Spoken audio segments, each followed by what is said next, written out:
Kisah cinta kaum muda tak semanis cerita dalam film romansa remaja. Bahkan tak sedikit pula yang berakhir tragis hingga harus meringkuk di balik penjara. Itulah yang terjadi pada pasangan muda Mario Dandi Satrio dan kekasihnya berinisial AG, siswi sekolah menengah atas berusia 15 tahun.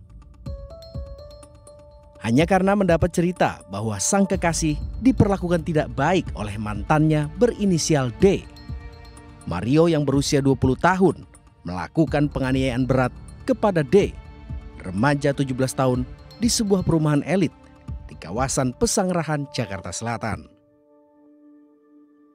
Akibat aksi kejinya itu, korban mengalami koma dan harus mendapat perawatan intensif di rumah sakit. Aksi tak terpuji Mario yang berstatus mahasiswa memunculkan pandangan publik bahwa pelaku seakan mempertontonkan sikap arogansi seorang anak pejabat yang bebas bertindak sewenang-wenang. Mario yang merupakan anak pejabat Ditjen Pajak wilayah Jakarta Selatan diketahui kerap bergaya hidup mewah dan memamerkan harta kekayaannya. Namun kriminolog Universitas Budi Luhur Khazizah Gusnita menilai tak semua anak pejabat bisa digeneralisir berperilaku arogan.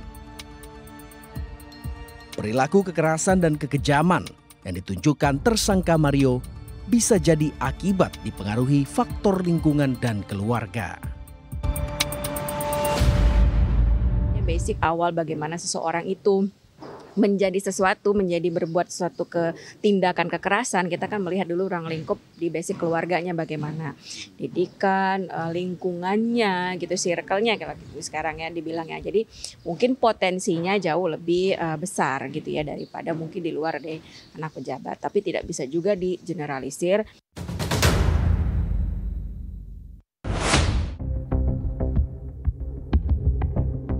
Khazizah menduga Mario Dandi Satrio sebagai tersangka penganiayaan sudah cukup akrab dengan budaya kekerasan di lingkungan sekitarnya. Hal ini menurut Khazizah terlihat dari bagaimana Mario bersikap saat ditampilkan ke hadapan media dan publik sebagai tersangka oleh pihak kepolisian. Khazizah menilai Mario Dandi seakan punya perasaan bisa lolos atau hanya mendapat hukuman ringan dari kasus yang dihadapinya.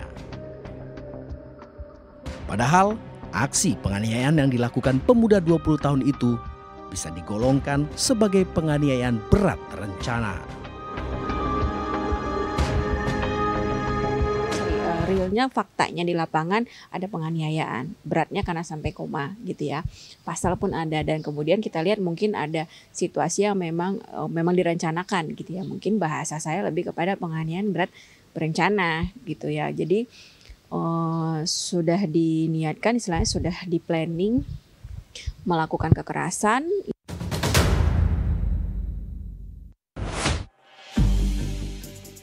Akibat tak bisa menahan emosi dan bersikap arogan, Mario Dandi Satrio kini dijerat pasal 355 KUHP tentang penganiayaan berat berencana dan terancam hukuman maksimal 12 tahun penjara.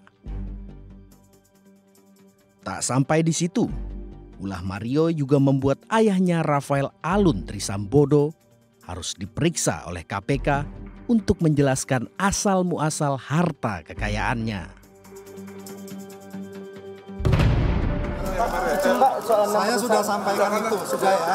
Permisi, saya sudah lelah dari pagi sampai ini. Tolong kasihan saya ya. Saya sudah lelah.